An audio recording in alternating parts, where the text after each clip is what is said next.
Well, we're up bright and early. It's a beautiful Friday morning, October the 18th, 2024. And we're live right here in Lagos, Nigeria's commercial capital. I'm Kayode Kikilu, and this is the Morning Brief. Indeed, beautiful in weather and also in prospects. Good morning and welcome to the perfect day starter right here on Channels Television. I am Bukola Koka. You know, Friday means different things, different people. Some it's a day of worship. Some others, finally, the end of the week. For some, it's more work, basically. So what does Friday mean to you? Well, right here on Channels Television, we're ensuring you start your day on the right note. And we had a conversation yesterday, Bukola, about which one comes first, the chicken or the egg. In this case, taxes or the result of the taxes. So there's been that classic debate. I don't know if to call it a debate, really. So government says, pay your taxes, right? Because you need to get the dividends of democracy. And people say, no, we need to see what you're using, at least our taxes for, before we pay more, or at least before we're encouraged to pay. So there's been that back and forth. The FCT minister, for example, said that, yeah, you need to pay your taxes, right? So people said, okay, if it's the FCT, we'll pay our taxes because we're seeing it. Some other people said, well, there is no incentive to pay taxes. First, I'm providing my power generating set, right?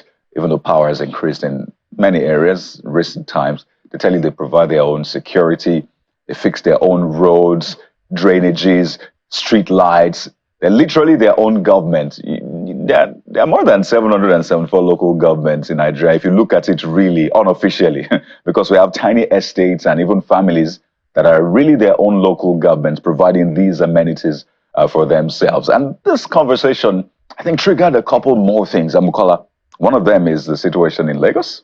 Yes, indeed, Kade. So you're the one that will answer your question yourself this morning. Whether it's the chicken. Well, let us know which one comes first, taxes or results. No, chicken or the egg.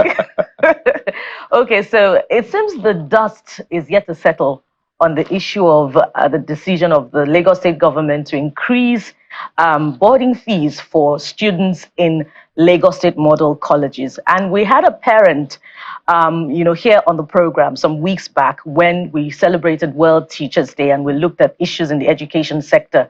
And the parent said that, parents were contending that increase because there are many parents who may have 3 children, and increasing from 35,000 naira to 100,000 naira may be an overkill because, they have to also deal with other needs of the students, i.e. tutoring fees, school fees, and all of that. But that they were still contending it, but it has not been implemented.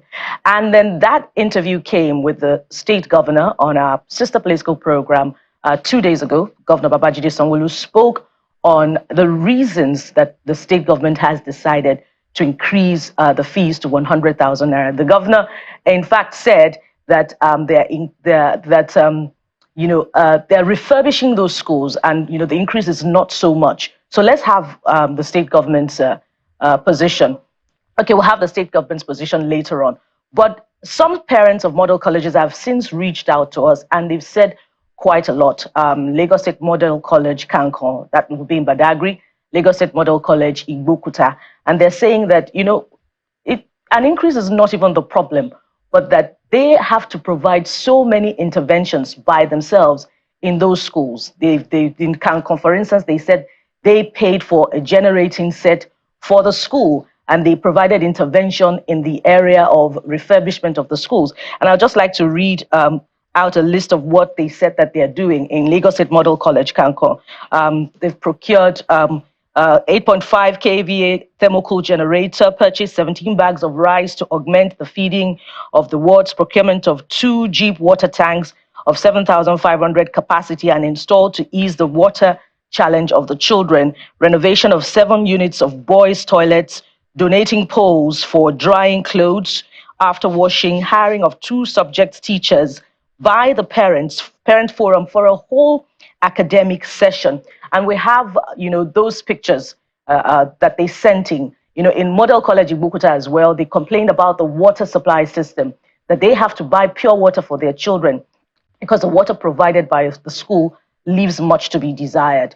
Well, we do not know if it is the same case in other model colleges in Lagos State, but if you have such issues as well, you can bring them to the fore such that we can amplify the issues. perhaps the state government is in fact refurbishing those other schools.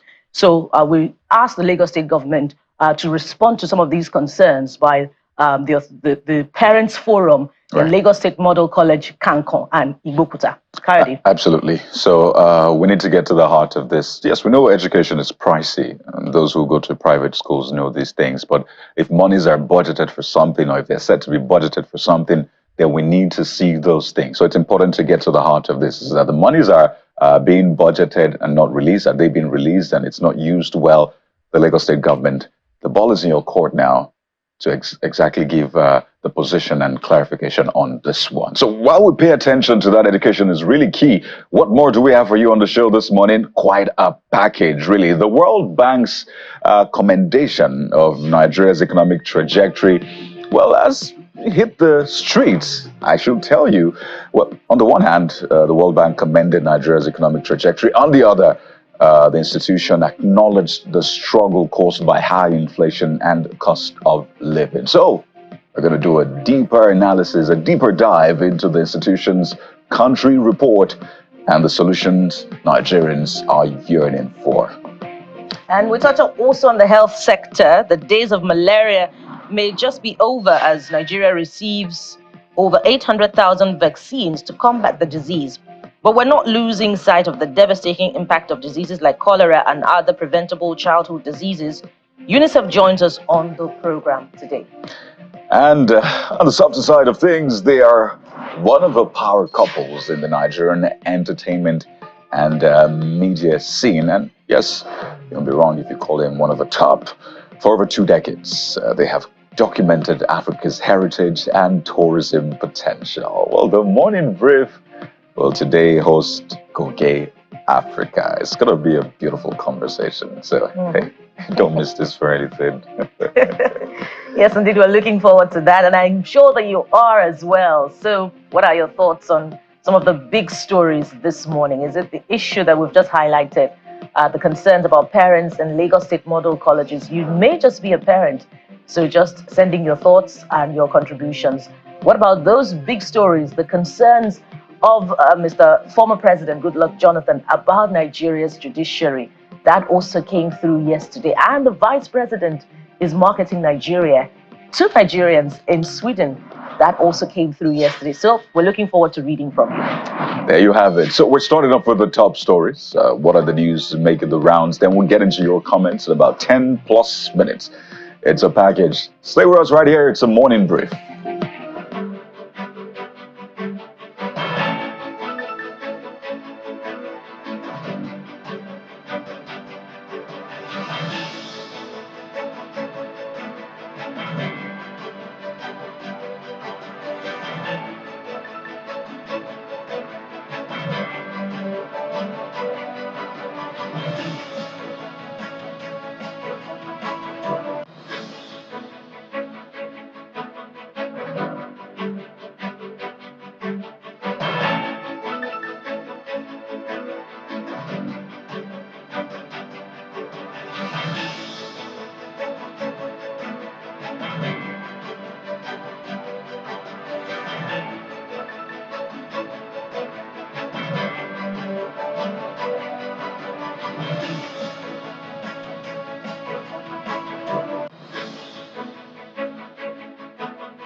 Well, top stories on the brief. Lawmakers in the upper chamber have passed a vote of confidence on the president of the Senate, Senator Godswill Akpabio, and the entire leadership of the Red Chamber. The confidence vote was equal to a motion sponsored by the senator representing Bauchi Central, Senator Abdul Ningi, speaking against the backdrop of social media reports in the last 24 hours, which alleged that the Department of State Services had taken over the chambers over the intended impeachment of Senator Akpabio by northern senators.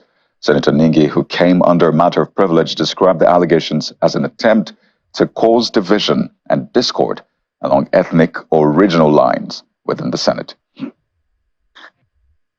I consider my privilege breached for anybody to bring division across ethnic or regional lines. Is undermining the progress of our democracy and is undermining the capacity of this institution to deliver. I've seen no reason why such rumors should emanate. And believe you me, if there are indications that we're not comfortable with their leadership or the leadership of the Senate President, we're not going to do a fake news. We'll come frontally and tell you that we are not comfortable. Now, this is who we are. You see, Senator Ningi has moved a motion that a vote of confidence should be passed on the leadership of the Senate. Those in support that this vote of confidence on the Senate leadership be carried, say aye. Aye. Those against, say nay. They are not here. The ayes have it.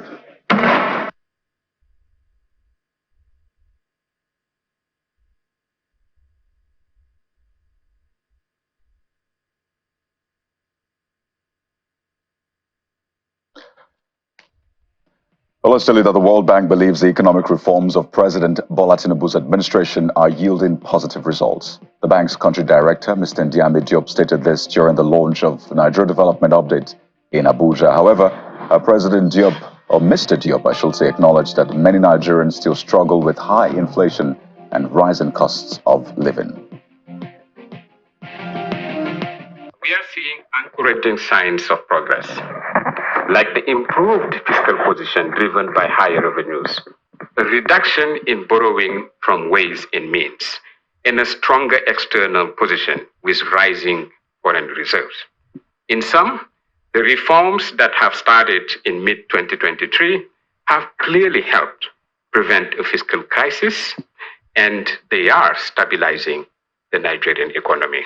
It takes time to do reforms. So what started on May 29, 2023, was moved, taken from one place, tried to rear its head in another place, and it is finally extinguished. We have market pricing of PMS, and with that, there's huge benefit not only to NNPC, which was bearing the brunt, but to the economy as a whole, including the state governments and the local governments. It is market pricing. In the same way you have market pricing of foreign exchange. Let's talk security. The National Security Advisor, Mr. Nuhu Ribadu, has revealed that a sizable number of illicit arms being used to commit crimes in the country originally belonged to the government. Mr. Ribadu stated this in Abuja during the destruction of arms by the National Center for the Control of Small Arms and Live Weapons. He criticized the policemen and soldiers stealing and selling arms and ammunition from their formation to criminal elements, saying they are worse human beings and that efforts must be put in place to check these people. And the federal government has instructed the Federal Road Safety Commission to investigate the cause of the Jigawa tanker explosion that claimed over 150 lives. Secretary to Government of the Federation, Senator George Akume, stated this when he visited Jigawa to condole with the government and the people of the state. Senator Akume, who was received and accompanied by the Jigawa State Governor to commiserate with some victims of the fire receiving treatment at various hospitals, conveyed President Tinubu's condolences. And let's talk judiciary now. Former President Goodluck Jonathan has expressed worry over the deepening political crisis in Nigeria, pinning the blame on court rulings, which he described as turning the cone of justice upside down. Well, speaking at the 67th birthday celebration and book presentation by senior advocate of Nigeria, Professor Michael Sekome, The former president also warned judges not to be swayed by political antics. Dr. Jonathan noted that recent court judgments in political matters have thrown the country into disarray, referencing a ruling that empowered a ward chairman to expel a national chairman of a political party. The ceremony was also attended by former President Olusegun Obasanjo, who chaired the event. And ahead of the November 16th governorship election in Ondo State, the Inter-Party Advisory Council is asking INEC, that's the Independent National Electoral Commission, to draw lessons from the just concluded election in Edo State and perfect its logistics and collation processes. The political parties made the call at a meeting with the electoral umpire in Abuja. Meanwhile, INEC has also fixed November the 8th, 2025 as the date for the governorship election in Anambra State. The senior advocate of Nigeria, Mr. Femi Falana, is asking members of the National Assembly to take advantage of the ongoing constitutional review to end what he described as a diversionary debate about the validity of the EFCC and the ICPC Act. Mr. Falana says this can be done by entrenching both the EFCC and the ICPC in the Constitution. The senior advocate made these suggestions in two separate letters he addressed to the leadership of the National Assembly, the Senate President, and the Speaker of the House of Reps. And on 12 matters, the Nigeria Center for Disease Control, NCDC, says the death toll from the cholera outbreak has risen to 378, while 14,237 persons have been infected with the disease in 35 states and the FCT spanning 339 local government areas. The Director General of the agency, Dr. Jide Idris, made the disclosure while presenting an update on the ongoing response to infectious disease outbreaks and other events of public health importance in Nigeria and globally. Well, he attributed the most recent surge reported during the week of September the 29th to heavy rains and subsequent flooding, adding that the NCDC, in collaboration with relevant stakeholders, has been working to mitigate the spread of the disease and to save lives. And outside the country, business news, the Vice President, Kashim Shettima, is urging global investors to take advantage of Nigeria's growing investment climate. The Vice President made the call during a business meeting with Swedish business in Stockholm, Sweden, as part of his two-day visit to the Nordic country. Now, according to him, the federal government has undertaken bold reforms that are restructuring the nation's economy for sustainable growth, adding that the administration's renewed hope agenda is focused on a competitive business environment that attracts foreign and domestic investments. Another foreign scene, one of the biggest stories now. Global leaders have urged Hamas to free its remaining Israeli hostages following the death of its leader, Yahya Sinwar, considered the mastermind of the October 7th, 2023 attacks on Israel. Israel's military had said its forces killed Sinwar in southern Gaza on Wednesday after a year-long pursuit. U.S. President Joe Biden hailed Sinwar's death as marking a good day for the world, saying it also removed a key obstacle to a Gaza ceasefire and hostage deal. But French President Emmanuel Macron, on his part, demanded the release of all hostages held by Hamas, saying that Yahya Sinwar was the main person responsible for the terrorist attacks and the barbaric acts of October the 7th. In sports news, Real Madrid fans rallied round star striker Kylian Mbappe as the France captain battles a media frenzy, linking him to a rape investigation in Sweden. Swedish prosecutors on Tuesday confirmed an investigation had been launched without naming Mbappe following an alleged rape at the plush Stockholm hotel on October the 10th. The media in Sweden had reported the French superstar was a target of the probe following his two-day visit to the capital last week, which Mbappe and his lawyer have denied.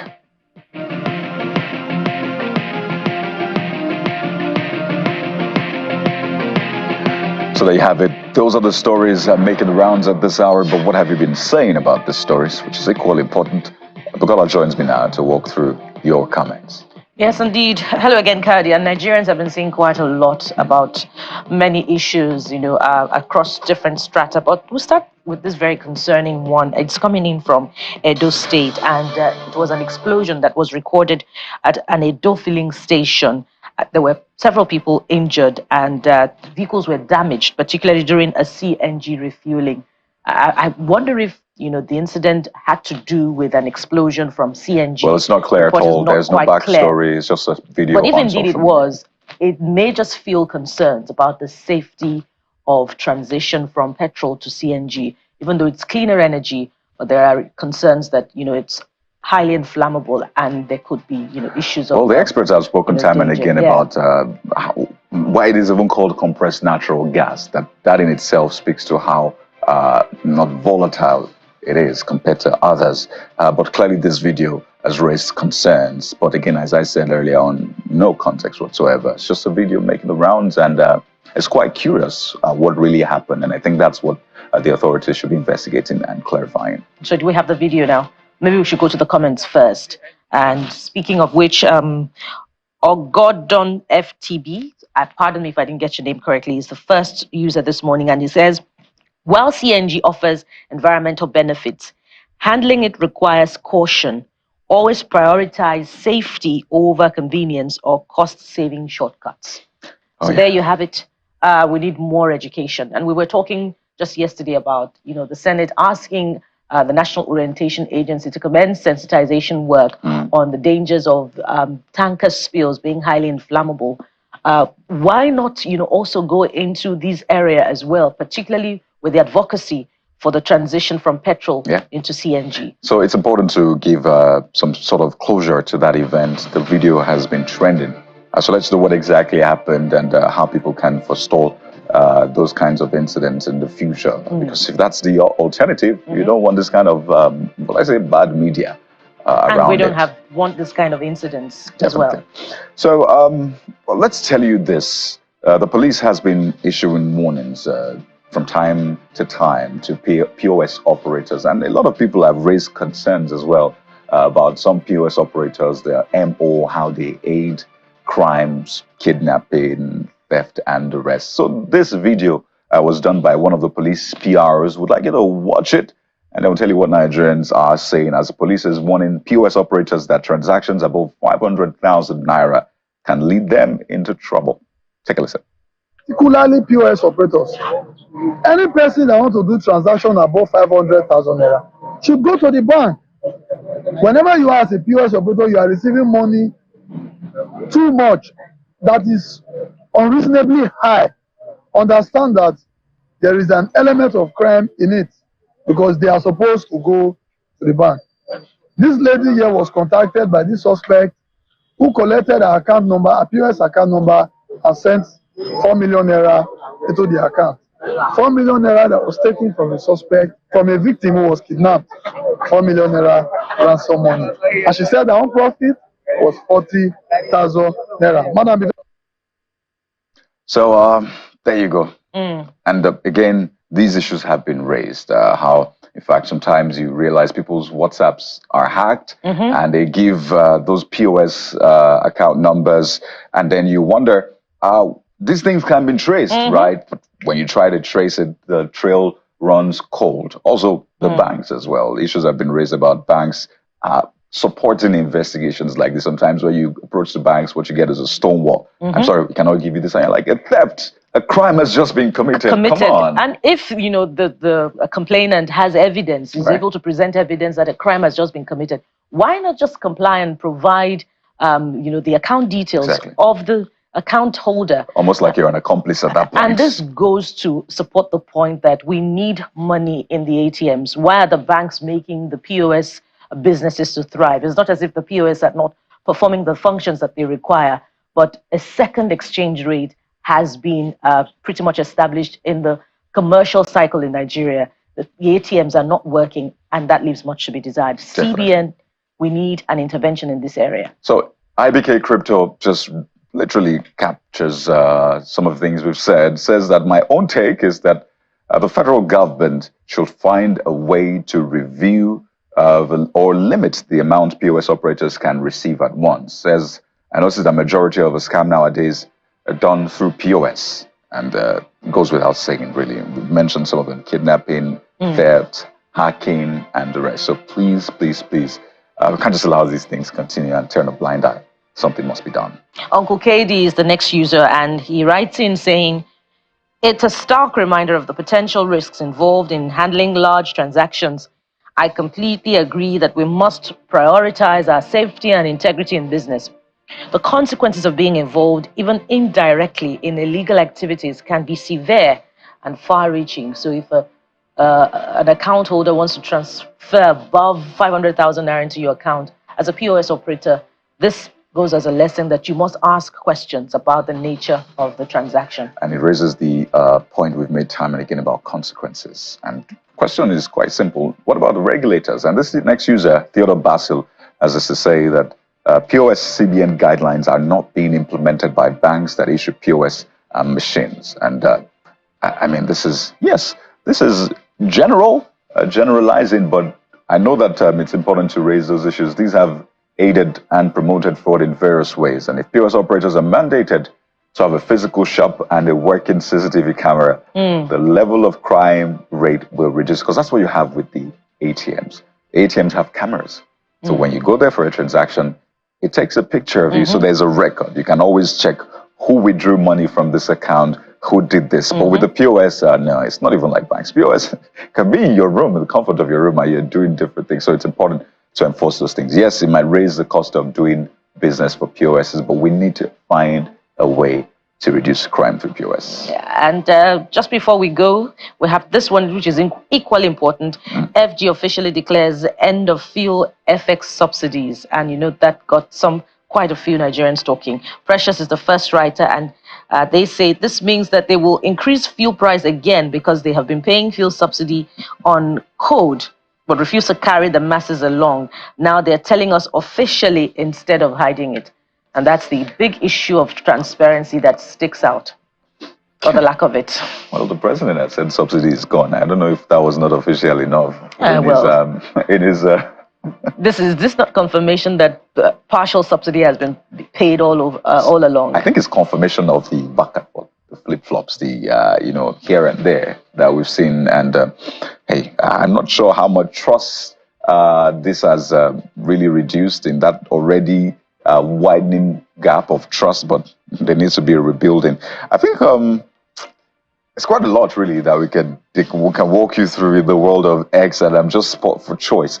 But we'll take a moment and we'll start with the economy.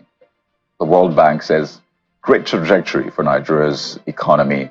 But on the flip side, the institution also says that, well, there are a lot of people who are suffering as a result of rising costs and inflation. So we'll weigh these issues and then look at the reality and some of the solutions being proffered by the institution and our very own economists. That's in just a few seconds. This concerns them.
Welcome back to the show. And so, quite importantly, we begin with the economy today with specific focus on Nigeria's currency, particularly following the report of the World Bank Pulse on African currencies, which has listed Nigeria's currency, the naira, as one of the worst performing alongside the Ethiopian birr and the South Sudanese pound.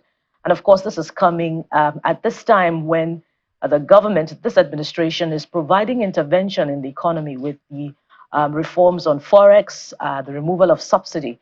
So, what sense do we make of this report, particularly also because of the World Bank's position on Nigeria's economy? So, joining us this morning to look at some of these issues, we have Mr. Roman Osegale. He is a business and economic intelligence analyst. He's also the CEO, Intel Serve. Good morning and welcome to the program. Well, thank you. I don't know if you're sensing what seems to be a contradiction in the disposition of the World Bank towards Nigeria's economy, often in its interpretation of what exactly is happening. On the one hand, it says that the reforms are needed, removal of subsidy, it supports it. On the other hand, it says that some of the reforms are hurting the vulnerable. Do you sense a double speak? Do you sense that this international financial institution is unable to make up its mind exactly about the trajectory that Nigeria should be going to, such that it can come out on the other side? Thank you for having me. I think the World Bank is correct, right? The reforms are needed. We can't continue to fund subsidized consumption. And on the other hand, the reforms are hurting the people because you're not investing in the people, right?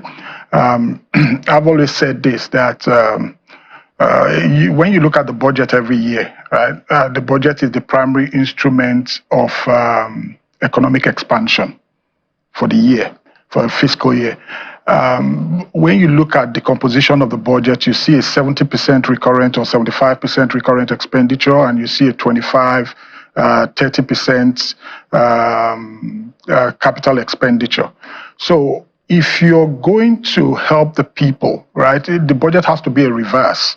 It has to be like maybe a 70% capital expenditure, because that's what builds wealth. That's what is going to help the people, lift them up, and then whatever reforms you're doing, they'll be able to absorb that shock. But as long as the people cannot afford the reforms that you're doing, basically you might just be plunging them into deeper poverty. But if you consider also that it is from this same financial institution that Nigeria has obtained quite a number of loans, and at the beginning of the administration, there were also talks that some of the data for the social intervention program was supported. The gathering of that data was supported by the international financial institution. So don't you see also that there's some form of inconsistency there? Because the subnationals have also countered that data, and those reforms are ongoing at the moment. The distribution of funds, 75,000 naira to households and all of that, but we're not seeing the impact on the economy. Is this concerning for you? Well, it's a bit concerning, right? The international financiers or banks, right, they run like a business. If you come to me and say you want to come borrow money, all I need to do is run your numbers, crunch them, and if I see that you're eligible to get these loans, right, I'll give them to you. But what we should be looking at is these interventions. Are they for productivity or for consumption? You're giving people interventions. Are they meant to build up businesses that will help sustain them?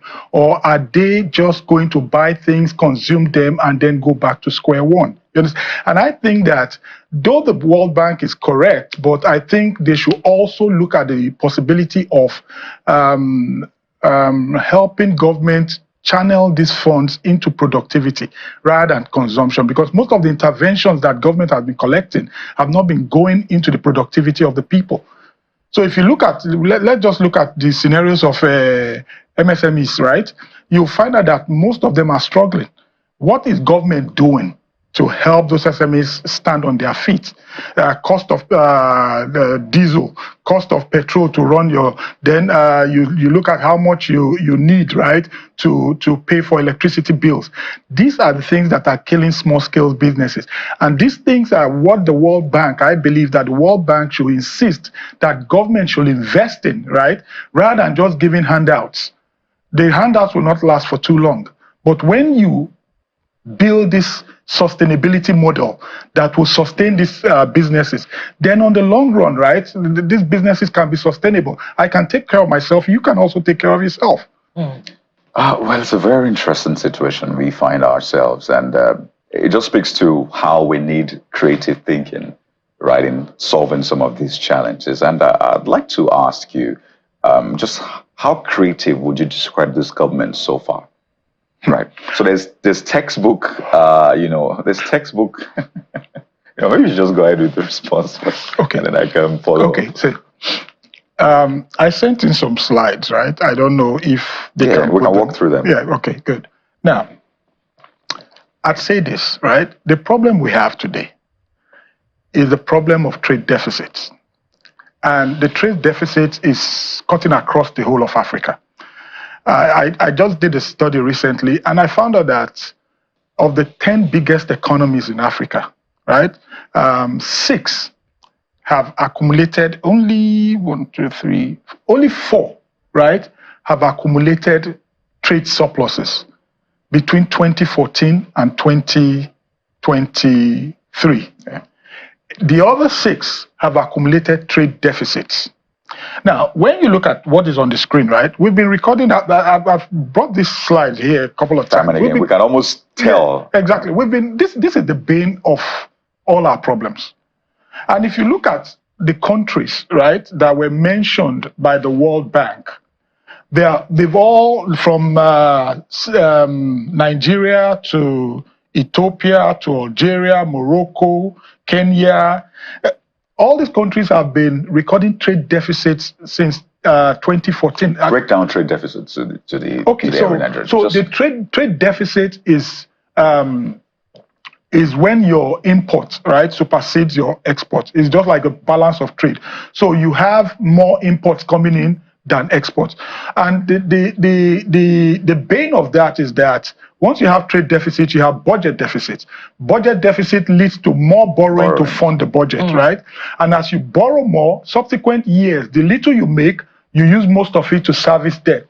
So as the trade deficit gets bigger, right, and larger, you find out that your revenues and resources start to thin out over the years because you need more of your small revenue to service the loans that you get to fund your budget. So in simpler terms, because I want to break it down into pieces. So if we're not exporting, it means that we're not producing as much as we ought to. Okay. That may mean the cost of production, the business environment, and all of that. It's not just that. Right. See, let me explain this with a joke, right? Which I said in a forum recently. 2 angels were listening to morning prayers, right? And one of the angels said to the other one, "Where is that?" And the guy, "Oh, that's Africa." And he said, "Oh, what country is that?" The guy praying. And the other angel said, "Oh, that's Nigeria." I said, "Oh, where is he praying from?" He said, "Aso Rock." And he said, "So why is he praying for war?" And the other angel looked at him and said, "Oh, he's not praying for war for his people. He's praying for war in the Middle East." And the other like, "Why?" He said, "Well, he's been in office 3 years and his people think he's not performing. Without war in the Middle East, his economy doesn't grow." Because of the price of crude oil. Yes. And then the angel said, "Well, we gave him the war, but we'll not give him the quantities." Now, the 2 things. That's oil production quantity. Good. Now, there are 2 things that determine or have determined the progress, success of any administration, any president, any head of state, or any regime in power since 1970. Price and quantities of crude. And those 2 things are orchestrated by either wars or destabilization in the Middle East. So it's just like some people are just sitting down and we're all praying for God to give us war in the Middle East so that our economy can grow. The truth is this, I've always said, if any president, head of state, anybody comes and brags that, oh, we had a GDP of X amount or that amount during my regime, we had this economic growth, go and match the wars. Look, this is slide 3, right? From slide 3, go to slide... The first one that shaped our economy was the Yom Kippur War of 1973. When we made so much money and the head of state then said money was not our problem, but what? How to spend it. The next one after this was, go to slide 9. It was the return of the Ayatollah. The Ayatollah, that's the Iran, right? When the Ayatollah came into Iran, the Iranian Revolution in 1979. And then from there, go to slide 11. These are the things that have shaped the next slide, slide 11. You see, Iran-Iraq War, 1980 to 1988. The Gulf War, 1990. The Iraq War, 2003 to 2011. The Arab Spring, 2010 to 2012. Then now the Russia-Ukraine war of what? 2022. We don't know when it's going to end. Now, when you match all these scenarios, right? These conflicts and wars against our economic growth. Go back to slide 6. Match them along the timelines. You find that, go to slide 6, please. You find that that's where we've always had economic growth. And it also depends on how wide, right? How many years those wars took place. Because I was going to say the Israel, Hamas war has been on for some time now. We're still doing less than $100. And during that time, all of these times that you've taking us through, have our currencies been stronger? Good. Now go to slide 8. Go to slide 8. The only time, right? Go to slide 8. Okay. Now, when you look at if you look at 2004, right, to 2008, when Professor Soludo was governor of Central Bank, right, that period, something happened. Now, from 133 naira to $1, it dropped to what? It dropped to 118 naira, right, in 2008. Why? Now, go back to slide 5. Go back to slide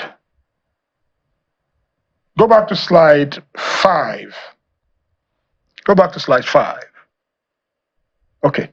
Now, look at from 2004 to 2012, right? That was when the US-Iraq war was going on. That was when we had this massive oil boom, right? Like what happened in the 70s, repeating itself in the 2000s, right? So your currency is a function of innovation and productivity, right? So if you're not productive, but you have a mineral resource that you're selling, you make a lot of dollars, right? So it's a function of pull and push, right? So during this period, we sold so much. And remember, this was when the amnesty also started, right? They settled all the Niger Delta guys. Oil production rose to about 2.3 million barrels a day. So we had price and quantities on our side. So there was no issue.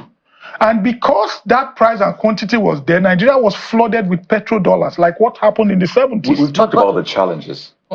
I just get a sense that we're looking at the wrong place continually. And the deceit is that, oh, the dollars are coming in at that time. You talk about innovation. Yeah. We're not looking at other areas for productivity. Nigeria is not a productive economy. Nigeria is an economy dependent on war that is orchestrated by the destabilization and wars.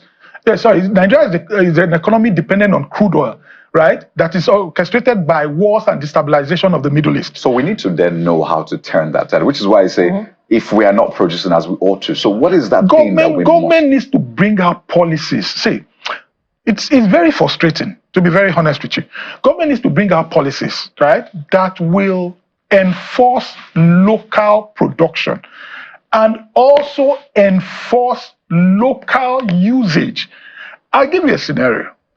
When Lee Kuan Yew was transforming Singapore, scarce forex was only meant for 3 things. 1, medicines and drugs. That you and I must be at top form. We must be healthy at all times, right? They couldn't compromise that. 2, raw materials. 3, machineries.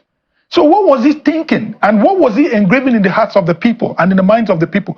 Go and import these raw materials, import the machineries, turn them to finished goods and sell to the world. This was Singapore that was coming to Africa to borrow money in the 70s. Today, as at the end of 2022, Singapore's exports, total export was over 900 billion. This is a country that is smaller than Lekki Peninsula, 5.7 million people. But when you look at, then turn to the last slide. The last slide, please, slide 12. So we're just anchoring that. Yeah. So when you look at sub-Saharan Africa, right, you see 47 countries, 1.35 billion people. Total export of goods and services only stood at about 540 billion US dollars. That's why you see the poverty concentrated in sub-Saharan Africa. We're not productive. We're not a productive economy. We're just a mineral resource economy. And government, it's not just only to put policies, right? See, there is no economy that has grown, that has remained sustainable without government's help. I was watching a video on social media yesterday and I was almost moved to tears. Davido's father was talking about his power plant and how some people in government were hell-bent on frustrating it and saying to him that it will not see the light of the day. See, there is no economy that has ever grown or remained prosperous without positive government policies to help push these domestic people. production. That's a fantastic place to anchor. Actually, government even makes people go and read the book Dynasties, right? How Europe built its dynasties. They identify families that had manufacturing capabilities, and government made them. Good. You go and produce tire. You go and produce shoes. You go and produce fabric, so that we will stop importing these things. They give them this money and give them like a 50-year moratorium. Yes, and we could speak to the vehicle manufacturing companies, and the lack of support for it and all of that. It's an ongoing conversation, but we must anchor at this point. We just got to gear 5, but we'll promise to continue this. Yes, indeed. Thank you so much, It's quite interesting, that part of conversation, because a lot of people say, would we have monopoly? Would we have challenges and all of that? Go look at what the US government is doing for Elon Musk. You'll be amazed.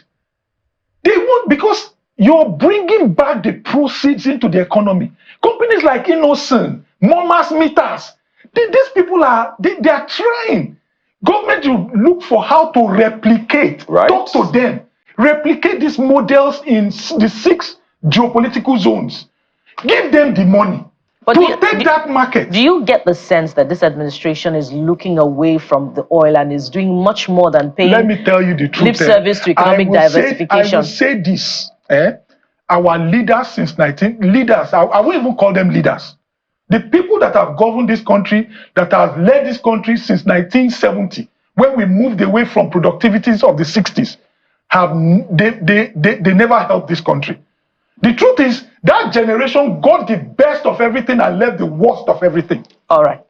We must thank you very much, Mr. Roman Osegale, business and economic intelligence analyst and head consultant CEO, IntelServe Incorporated. Thank you so much for your time. Thank you. And as we move on to the next segment, we'll take you to Kano State, where we have an update, but we'll be right back after this time out. Just stay with us. Just before we go on that break, Bukola, as you said, let's quickly take Nanjin Vincent. She's at the Accident and Emergency section of Rashid Sekoni Hospital in Dutse, the Jigawa state capital. So yes, Nanshin is crossing states now, just to give us update. Nanshin, speak to us. Terrible sights, images we saw from Jigawa a few days ago, over 150 people killed. What's the update now where you're at the emergency center? All right, I'm here at Rashid Shakari Hospital in Dutse, in Jigawa State. Here we have about 11 casualties that were brought in here, victims of the explosion that happened in Majia community in Jigawa. It has been really very sad here in Jigawa. Everybody's just carrying, a very sad face walking around. The patients have been receiving treatment. The governor has also said he is going to foot all the bills and ensure that they're giving quality treatment so that there'll be no more deaths. There's been over close to 200 deaths from this accident of the petrol tanker that fell in Majia. However, we have seen that the president sent a delegation yesterday to Jigawa, being led by the SGF, George Akome, and other officials who went around the hospitals. There are victims over all the hospitals in Jigawa, even extending to Yobe and some in Kano Teaching Hospital. The SGF and the officials that came yesterday went around the hospitals in Jigawa, and it's a very, very tragic event. The thing is that the president has given an instruction that the FRCN and Federal Road Safety and relevant agencies quickly investigate the roads, why these incidents keep on happening. We know that in other states there have been similar events where petrol tankers will fall and then people will come out to scoop for fuel. And so the president is hoping that these investigations will help curb this whole incident of having petrol tankers falling and then people coming to scoop fuel and then explosions, taking lots of human lives. Just 2 days ago, we witnessed the burial of 147 persons that were buried at Majia. It was a mass burial at Majia, and it was really, really sad. You could see parents crying, losing. Most of the people that even died were youth from the ages of 19 to 25 in their active age. So it's really, really sad. I think that at this point in time, what the president is also expecting is that there should be awareness. It should be intensified. Sensitization should be intensified in communities and everywhere, that people don't need to go scooping for fuel whenever a tanker falls. And so right here, we can see that people are coming in and visiting their loved ones, getting treatment, and we're hoping that those who are in the hospitals will recover and be in health again. Yeah, Nanshin, we can only imagine what's happening inside the hospitals, but tell us what you have seen, and perhaps you can also give us details on the reports of an increase in the death toll. Yes, as it is, we have in this hospital about 25 people were brought in and 11 have survived. The death toll has risen to over close to 200, because I was speaking with one of the public relation officers yesterday, and he said that the death toll is, up to getting to 200. So now we would say maybe around 167. As of yesterday, he was saying they had 158, and then later I heard that 5 more were added. So right now we can't place a figure on it because I haven't spoken with him this morning. However, the death toll is close to 200. Well, Nanshin, thank you for that update. We'll definitely get back to you for more. We're speaking with our correspondent, Nanshin Vincent, who is live in Jigawa State. As you can see, she's at the emergency and accident section at the Rashid Shakoni Hospital in Dutse, the state capital. Thank you once again, Nanshin.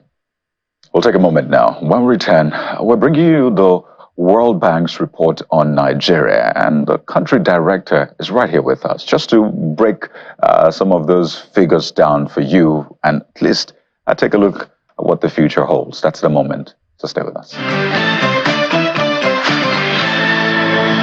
Oh yes, we're big on the economy this morning.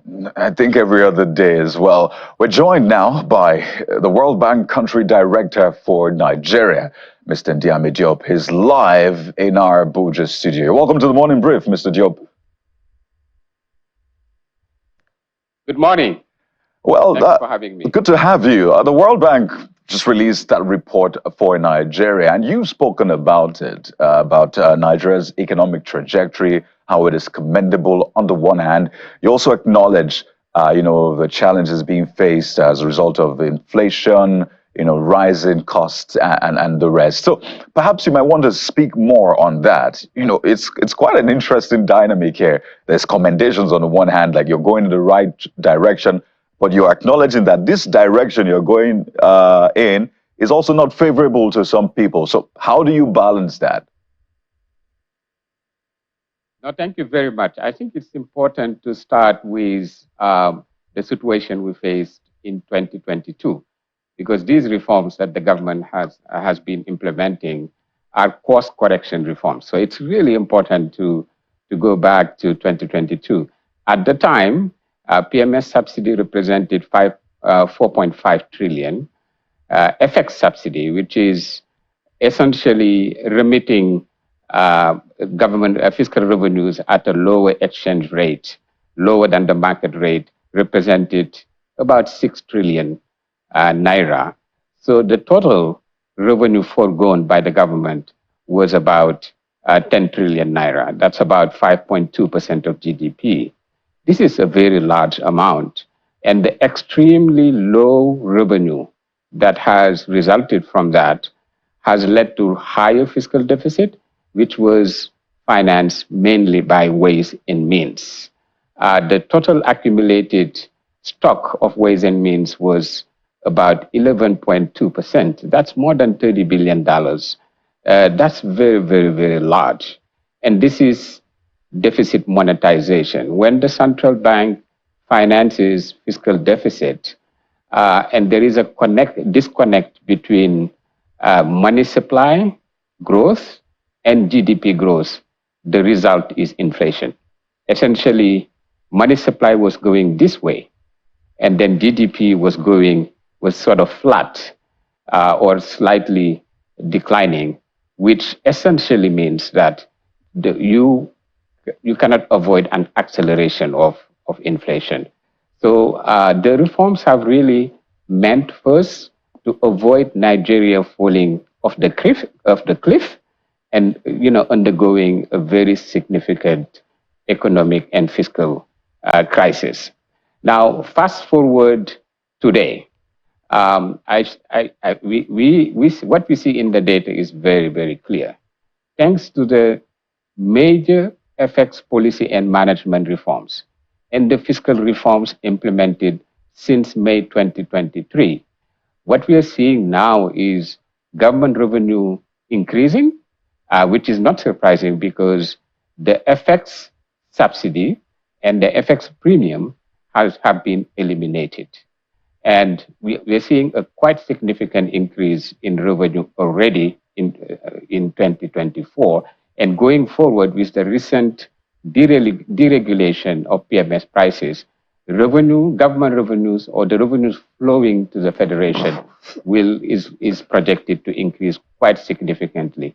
And this is a very major turnaround because it will allow the government to have resources to invest more in education, health, critical infrastructure to support the non-oil growth economy, which is critical to create jobs.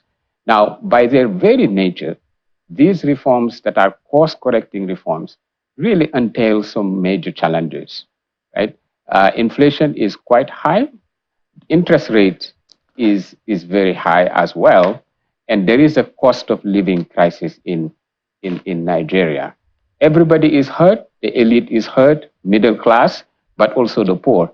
But the difference between the higher middle class and the sort of high income categories and the poor is that the poor don't have buffer. So it's really important to really target the poor and the vulnerable, support them, support farmers, support local SMEs that are facing high interest rate so that you can mitigate the social cost of the necessary reforms that have been implemented. Well, Mr. Diop, the report from your confirmation says that macroeconomic situation is improving and encouraging. And you have also rightly noted that the removal of subsidies have led to an increase in the resources available from government to government, to fund budget. But at the subnationals, what we're seeing more is an increase in the debt incurred by the subnationals.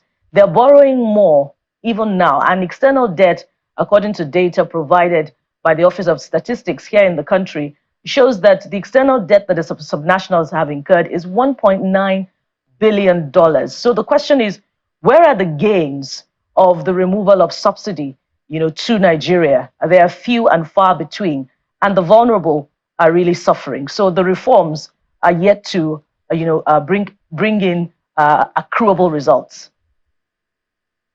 No, and you're absolutely right. And this is why we are saying in the report, one of the key messages is to stay the course, right? It is important when you do these reforms and you start seeing the early gains or the reform dividend, to really stay the course so that those benefits are consolidated in the next few years. Staying the course basically means keeping the laser focus that CBN has on fighting inflation. It also means really using the savings from the PMS removal, subsidy removal, the FX subsidy removal, to really invest in boosting non-oil growth and job creation. And that requires a competitive exchange rate, which Nigeria has now. It requires investing part of the savings from the reforms into critical infrastructure to support the private sector and to support growth. It requires also investing in fixing power, improving security, etc., which are all important to really support the non-oil economy and support job creation. So we are in, after 1 year of reform, and Nigeria has been in this situation before. Between 2003 and 2007, Nigeria has implemented major macro fiscal reforms that have really led to significant benefit and a large fiscal buffer that has allowed Nigeria to actually implement counter-cyclical policy during the global financial crisis in 2008, 2009, and to stabilize the economy. But those reforms have really not been consolidated. Well, Mr. Diop, afterwards. And this is why we are sort of permanently making 2 steps forward and 2 steps backward. And you don't progress really in development if you are not consistently keeping the course of reforms and then really implementing good public policy, over time. So this is really important. Now, let me quickly follow up. Pardon me, Mr. Diop. Let me quickly follow up with the stay in the course bits, because when you say stay the course, what a lot of people hear is continue with this hardship. Don't forget that they've been going through this for over a year now. So when they hear stay in the course, they think, what, haven't we had enough already? This is a time, particularly because there's a phrase here, let the poor breathe. And of course, the president is famous for that. So they wonder, when will the poor really breathe? So when they hear stay the course, that's what they hear, continue with the suffering. In fact, some of them are not happy with institutions like the World Bank, because they say, it's your advice, remove subsidy, that got Nigeria where it is right now. And I'm sure you've heard that time and again. But you talked about providing buffer for the vulnerable. And I think that is what has been missing, really, getting the vulnerable to have that buffer so that you're not doing one thing and commending yourselves, but the people see another thing. So how do we fine tune that bit so people can align with the government if indeed government is doing the right thing? Yeah, no, thank you for giving me the opportunity to clarify that. Nothing is better for people suffering from the cost of living crisis than good public policy, because good public policy is what will get them out of the situation we are in.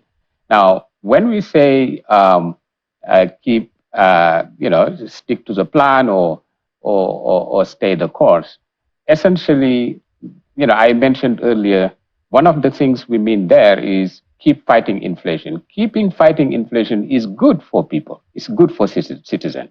Reducing inflation, in particular food inflation, is absolutely important to really support, people that are really struggling with high inflation. Accelerating the rollout of social transfer, which is very important. The government is doing it right now. Now, the authentication of people in the social registry using NIN and BVN has made the pace of rollout a bit slower than expected. But it is important to stay the course of supporting the poor and the vulnerable using this cash transfer. It's absolutely important. It's important to stay the course of reallocating the savings from the subsidy to education, to health, so we meant it in a very positive way. We meant it also to mean supporting the population, investing more in health, investing more in education, investing more in critical infrastructure, and keeping the course of fighting inflation. All of those things are really extremely important for the Well, Mr. citizen. Diop, And in fact, when you keep the course as we meant it, essentially that means that you really are focusing on reducing the suffering of population. That's really what we mean by that. Well- And you cannot do it by reverting to public policies that actually would sort of put us back into the situation of 2022. That's really what we meant. Well, Mr. Diop, we just asked an economist at home here about the viability of that social program, and he said that social transfers are good, but they're not encouraging productivity because you're just transferring money to the people. That's on the one hand. You may want to speak to that, but developed countries are providing intervention in critical areas. The Farm Bill in the US, for instance, has seen 11 billion naira in subsidies go to the agriculture sector. There are reports also that there's subsidy for the petroleum sector in the US to the tune of 7 trillion naira. But why does the World Bank continue to advocate for the removal of subsidies in Nigeria, which is evidently hurting the country? And you talk about staying the course. Nigerians are asking, how long for this hardship? How long will we continue in this hardship before we exit?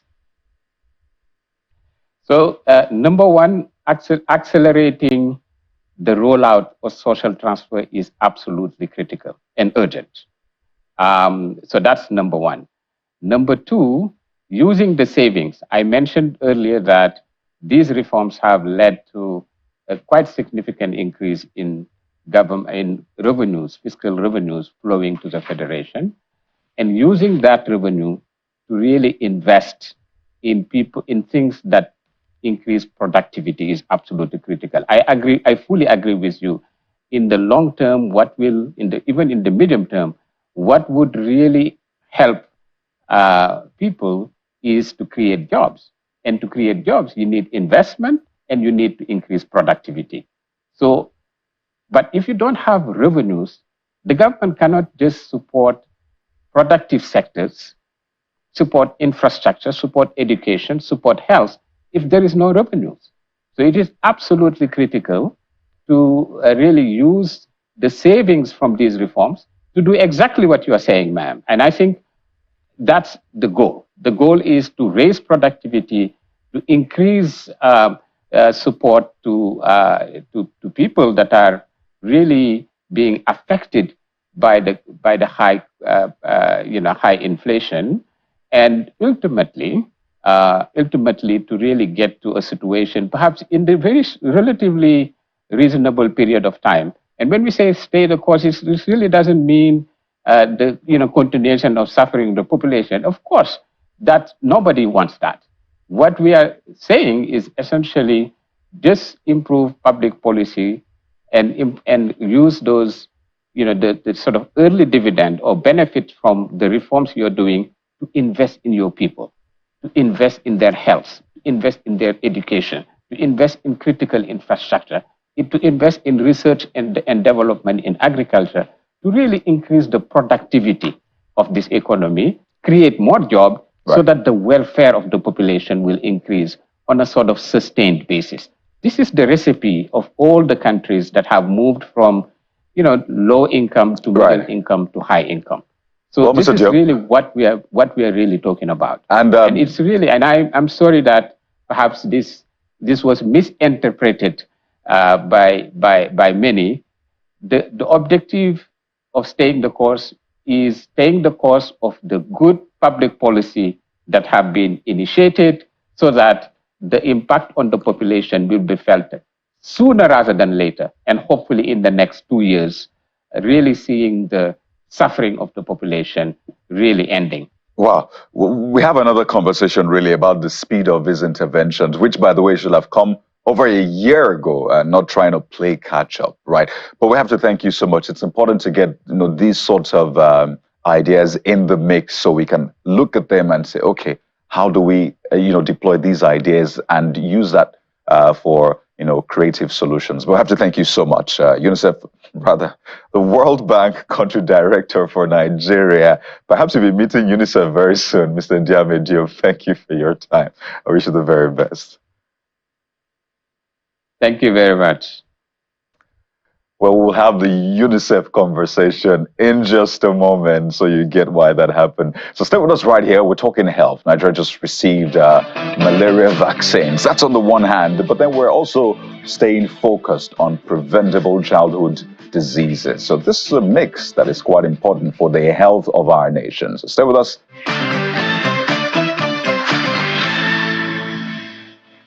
Welcome back. And so now we turn our attention to the health sector.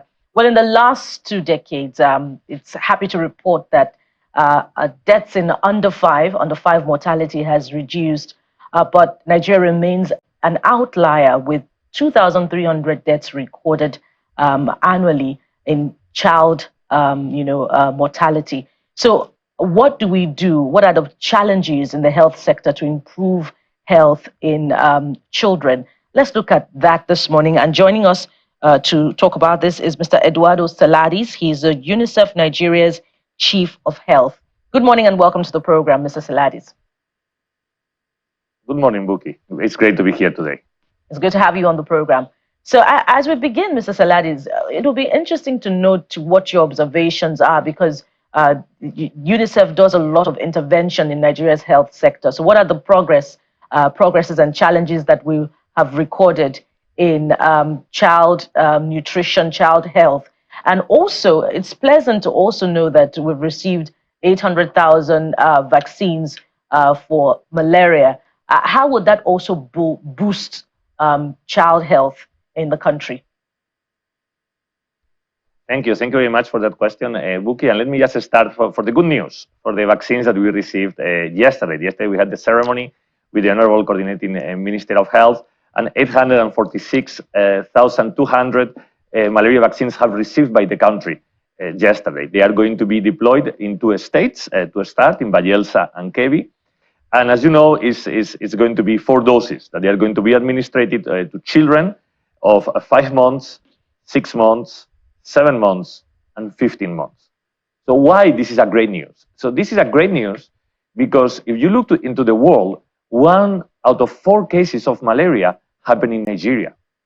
Every day in Nigeria, more than 500 people die because of malaria, and most of them are children and pregnant women. So really, this vaccine is an extremely good news.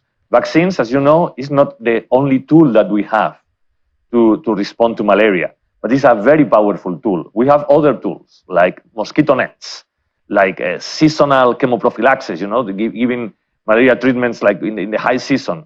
But having this new tool with us is an excellent news for Nigeria, and we hope this is going to contribute to reduce child mortality in Nigeria.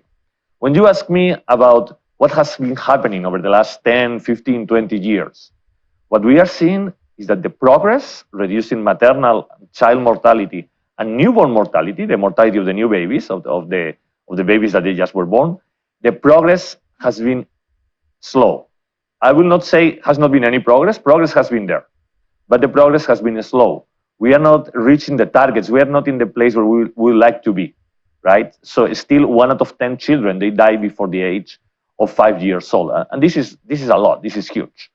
So we hope like some of these new tools, like malaria vaccine introduction, the cholera vaccine as well that we have now at this moment for the cholera outbreaks, strengthening primary health care, creating newborn units, all of this will contribute to really improve child and maternal mortality in the country over the next few years.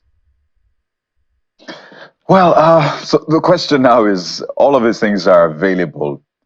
Reception is now key. Reception is usually based on a number of factors, and some of these sentiments are very deep. I don't know how deep you've had to go to meet these sentiments or to try to tackle them. So just give us a sense of the job of work ahead of you, maybe how far you've come and how much more you have to do. Definitely this conversation is part of the work, getting deeper into some of these issues, but the kind of work you have ahead of you, perhaps you can paint a picture to help people understand why this is important and what they should expect in the coming days and weeks. Thank you, Kayode. Nice to see you again. And actually, this is a very key question. So I think 3 main issues we have in front of us, right? The first one, especially when we look to malaria vaccine or to the vaccines, is to respond to the growing sentiment of vaccine hesitance that we are seeing in different communities, right? We are seeing that in urban areas in Lagos and big conglomerates. We are seeing that as well in rural areas in the Northwest. And this is because a combination of factors, including fatigue, because so many rounds of vaccines, including misinformation, distrust, etc. So one big piece of work that we have ahead in the next few weeks for the malaria vaccine, but as well in the medium and long term, is to ensure that vaccine hesitance doesn't grow, to be able to communicate to the population, to the parents, to the families, to the communities, that vaccines are safe, vaccines are effective, and vaccines results in saving lives. Nigeria has experience, right? Polio was eliminated from Nigeria thanks to vaccines. Now we have new vaccines, a new toolbox, right? We have malaria vaccine that will need to free of cost at the point of delivery, right?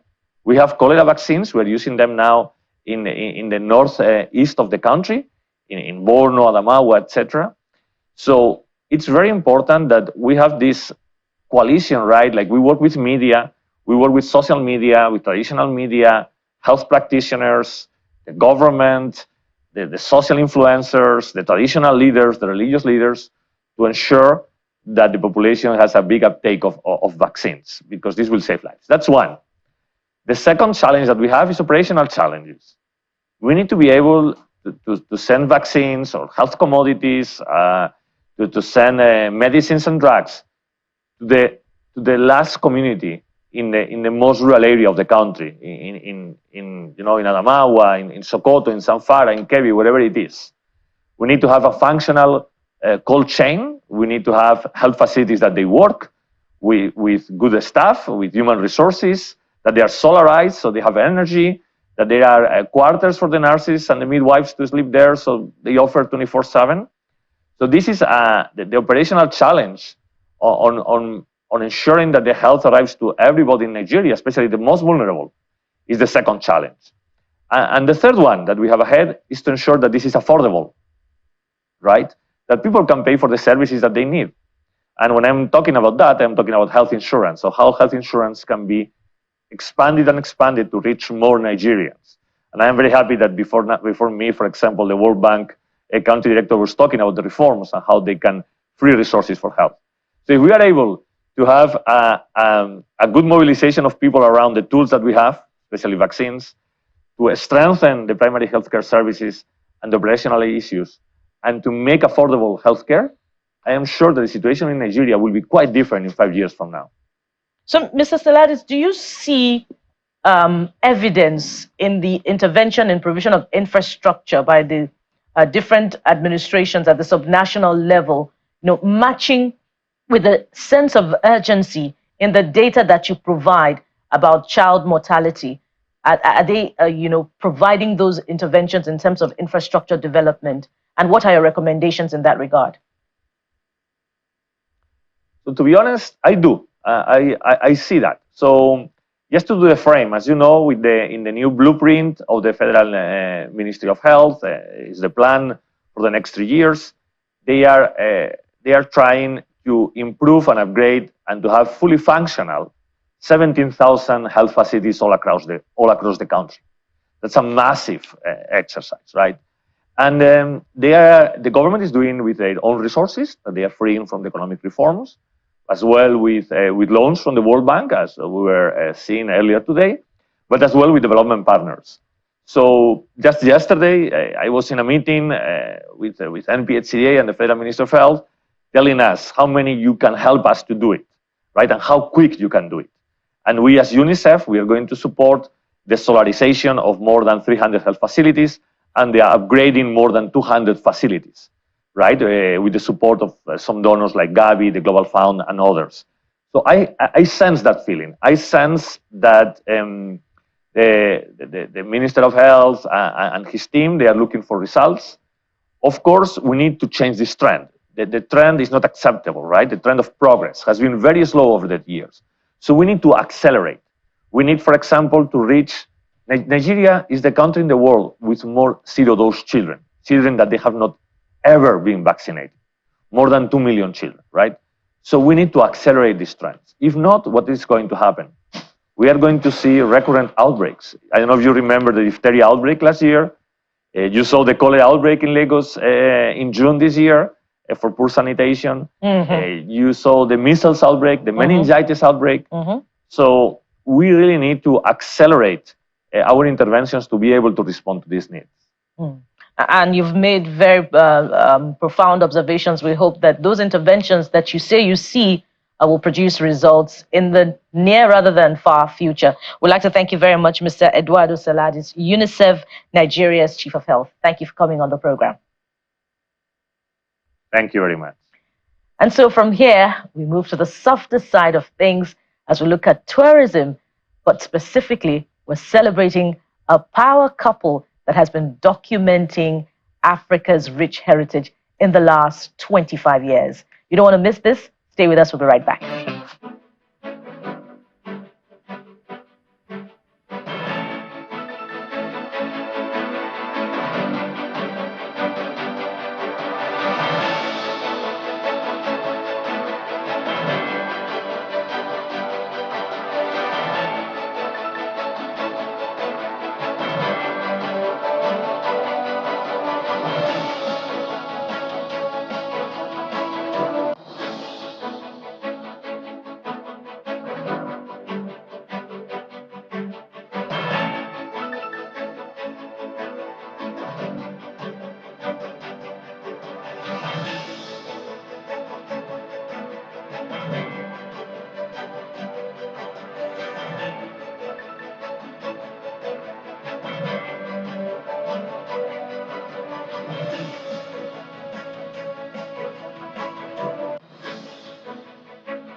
This is a full circle moment, as I said earlier on.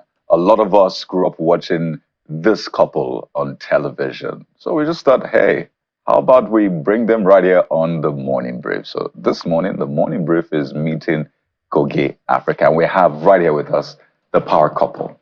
Ladies and gentlemen, Ambassador Nika Isaac Moses, TV presenter and producer, co-founder Goge Africa Tourism Ambassador, and her husband, Ambassador Isaac Moses, TV presenter and producer, founder Goge Africa Tourism Ambassador as well.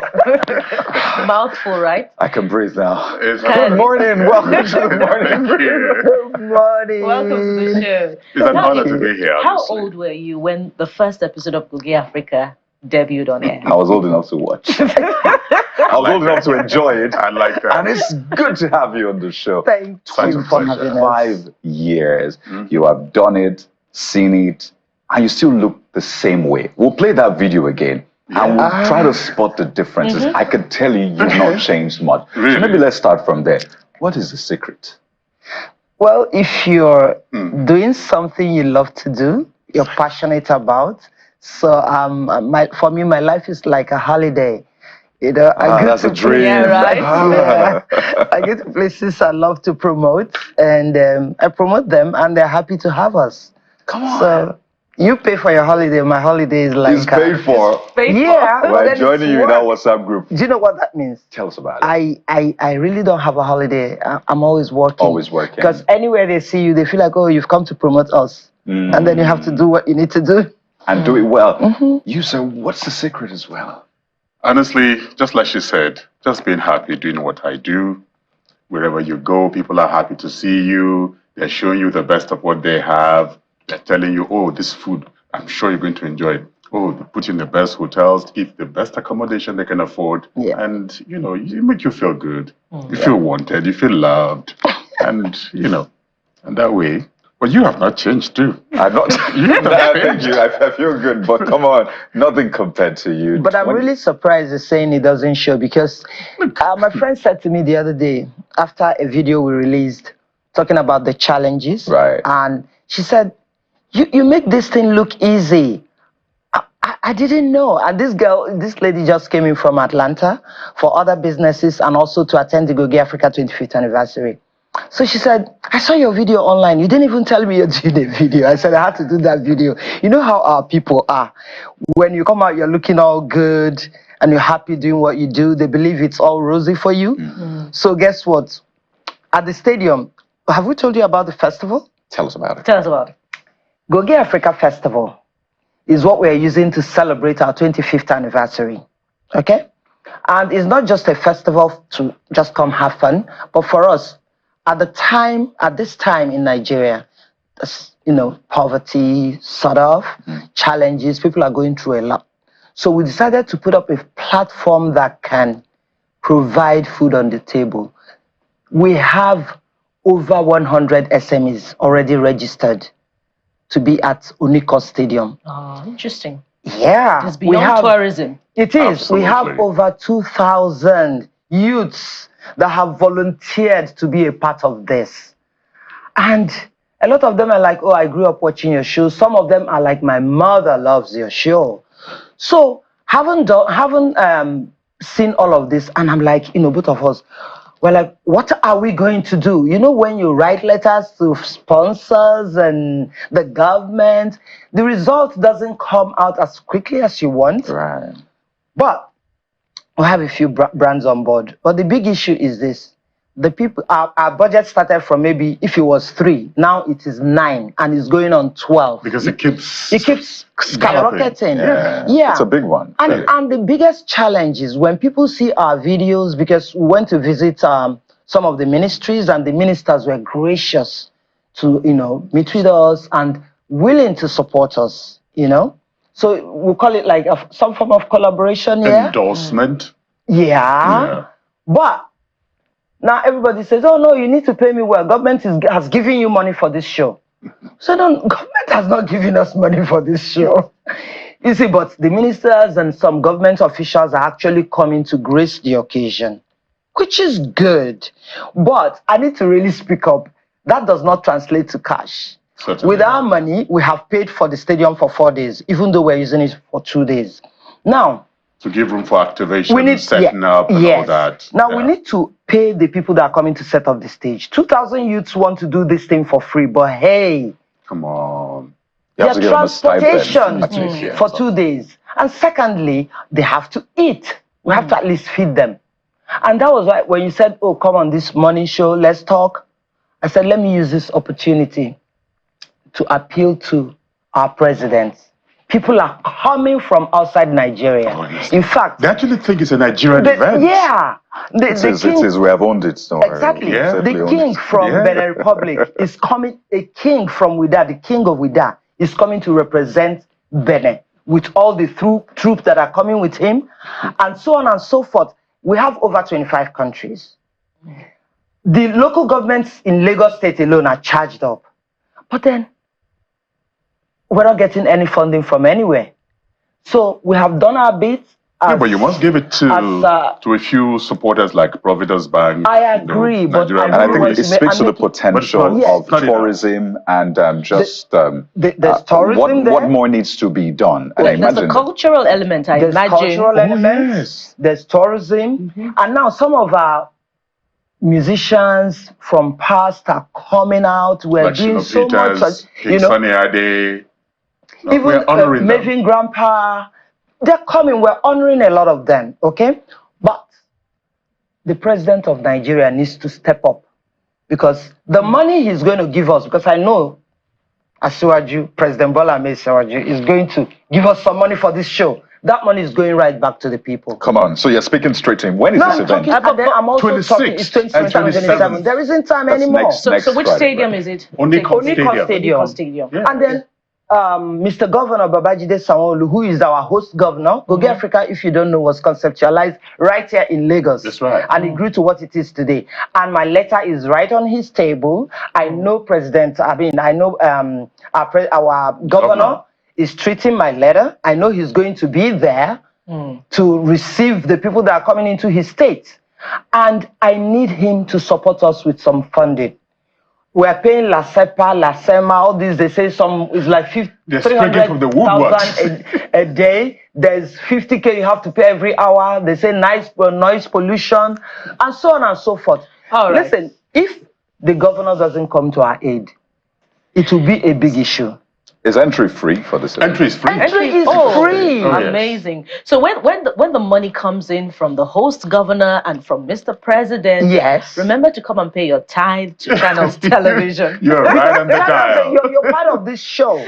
You will be there. I mean, for a lot of TV stations would come for content. I mean, do you know the biggest export from Nigeria when you talk about culture and the masquerade? Now, the biggest masquerade in Africa is from Nigeria. Eyo. Eyo is small. Do you know? Ijele. But Eyo is coming. Eyo is a big one. It's a big one, but the biggest is Ijele. Ijele So big in terms of size, size, popularity. or popularity again. Size is the biggest masquerade. If it comes on this stage right now, you need to move out. I need to move out. Ijele is from Southeast Nigeria, by the way. It is actually from Anambra State, from my state. So I know that when Governor Soludo, who my letter is on your table, Governor Soludo, I know you're coming to this event, and when he comes, you see the Ijele masquerade come out. Have you heard that song? Ijele putamawu no no boneti, will go away. When Ijele comes out, every other masquerade gives way. That's right. So Governor Soludo is starting coming a masquerade war, literally, because the Ayo will say, well, we have the clouds. This is my home. We've got the clouds as well. So I think it's beautiful. We'll see all of the masquerades. I was at Erelu Dosumu's Erelu Kuti, her 50th.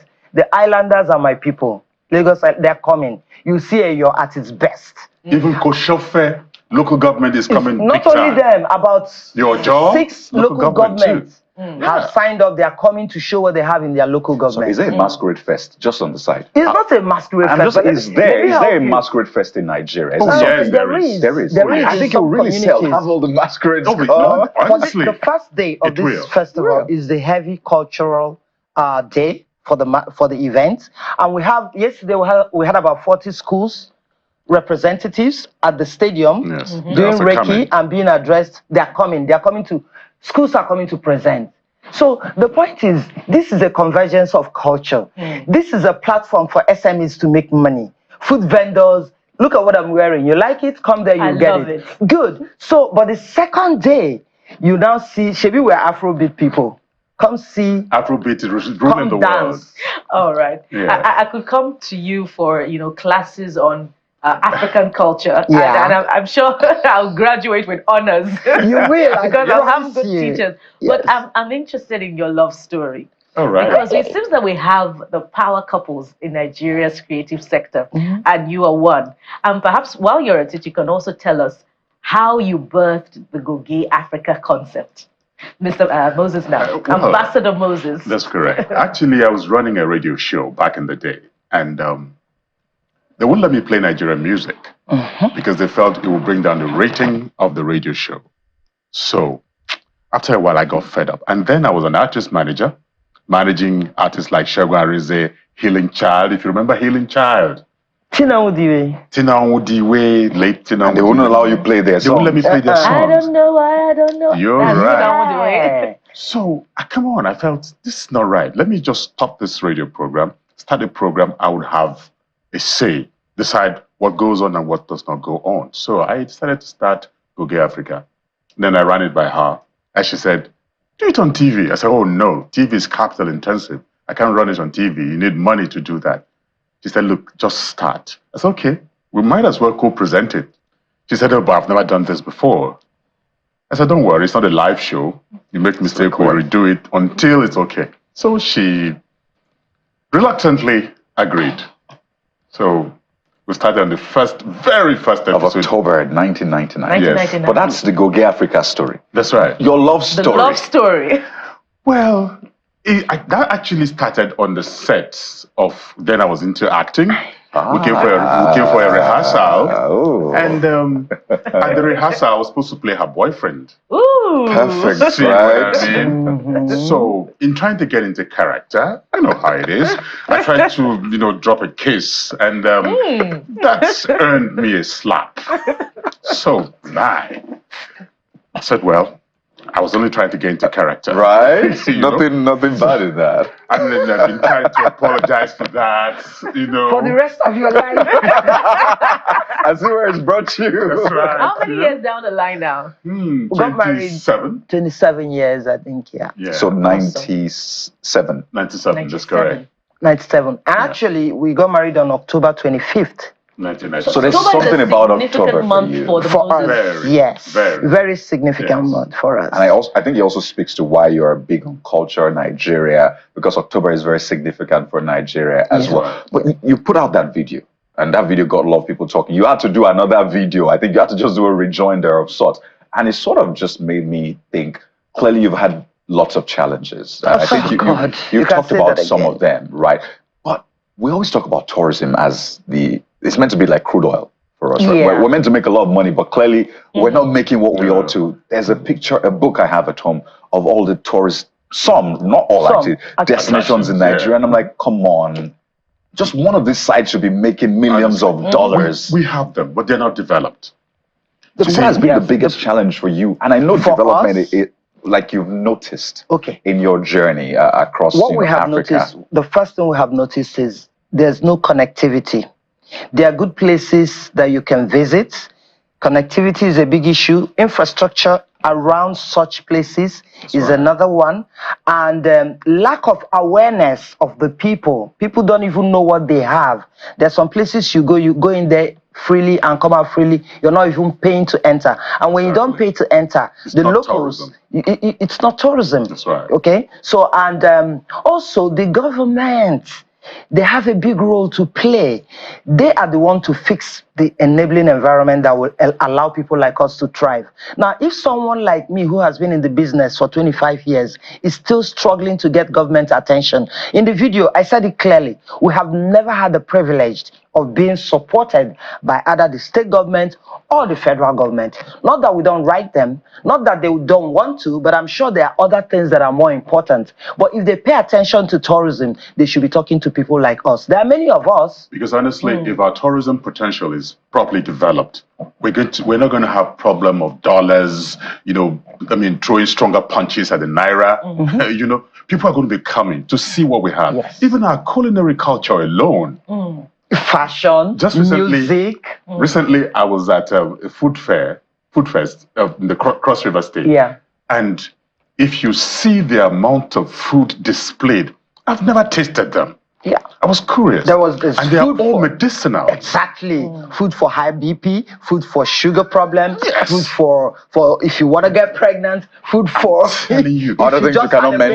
mention, right? Okay. So, but as it is, Nigeria actually enjoys a level of tourism dividends from the churches.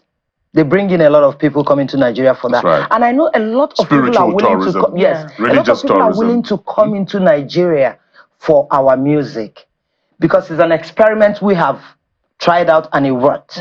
So, since we have things that are export material, let us use it to attract people to come to Nigeria. That's why Go Gay Africa has been promoting the best of Nigeria. I mean, we're the only ones that tell the story and make Nigeria look so beautiful. We don't talk about the bad part because that's not what we signed up for. We signed up to showcase the best of us from north to south. And that's really, really commendable. And Kade's question is instructive because I was looking through the figures and I see that in UAE, for instance, in Saudi Arabia, for instance, they are raking 11% contribution of tourism to GDP. That's in right. UAE, they're targeting $100 billion in investment from tourism for this year alone. Do you know Nigeria's money is going to be part of that? Exactly. Precisely. So we have 200 and something million people.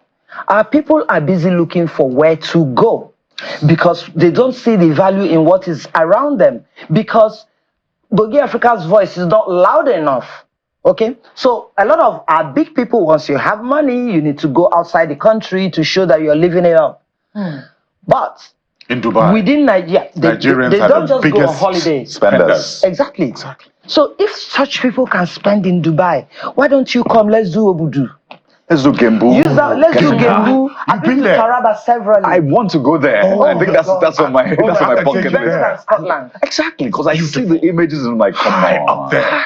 Cool. You'll never be hot. It's Yeah. always cool. So and the corn that comes from Gembu is the sweetest corn ever. Okay. I actually thought it was GMO because it was No, so but it's sweet. not. This was back in the day. And they grow tea Years up back. there. Gembu, here I come. So what's your Final line? question. Yeah. Okay, go ahead, Kade. We can go on. Yeah. And this is unfair because we're right here in the studio, but we're traveling. Yeah. Where's that place you've not been to yet? I know you've been to lots of places, but Yeah. what are those places still on your bucket list that you're like, we need There to go are to this a place? lot of Lots. people. Seriously. Countries, A lot of places. Yeah, a lot right. of places are on my bucket list to go. Still a lot. Do you still have a bucket list? Oh, Plenty. yes. We've been to many places, but there's still many places to go. But I need to say thank you to the creative industry in Nigeria. They have been our biggest support. I'm right. telling you. And also the youths of Nigeria. This morning I woke up, I saw an alert. You know, we said we wanted people to help us, support us, donate to the cause. I saw an alert of 1K. And I saw, 1,000 naira from a student. I saw another 2,000 naira from a student. I'm telling you, they say, Auntie Neka, we love you. This show must succeed. This is what I have. And that touched my heart. Wow. A fellow tourism practitioner, Sasi Funke, donated the little she had and said to me, Neka, please, Auntie Neka, what can I do? What more can I do to help? So you see, the people want to support. Absolutely. The government must support. So this is the My opportunity. president Let us and my support governor. as much as we can. Nothing is too small. And Yeah. we have to thank you so much. I'm tempted to call you Ambassador and Ambassador Mrs. Isaac Moses. You're right. Okay. Does that I'll work? take it. But you guys are awesome, man. You guys Thank you. make You what must be your television excellency. interesting, you know? Thank you Her so much. excellency. Yeah. Thank you very much for coming to have this conversation. Thank you for what you're doing, what you've done, and what you will do. We're definitely here to support you. So thank you for your time. Thank you for what See you're you doing at Channel. October the 26th and 27th. Oniko Stadium. Go Gay Africa Festival. You better be there. I Thank look you forward so to seeing much. you guys. Yes, Definitely. Sure. Hey, we don't want to go, but we have to go because Sunrise Daily is next. So there's much more for you right here on Channels Television. Don't forget, keep supporting Nigerian brands. businesses, the tourist industry, because we have so much right in Nigeria. I'm Kayode Okikiolu. Don't forget to keep that in mind. Make Nigeria, eat Nigeria, patronize Nigeria. We'll be back next week. I am Bukola Koka. It's Bye for now. Nigeria. Yeah. I like it.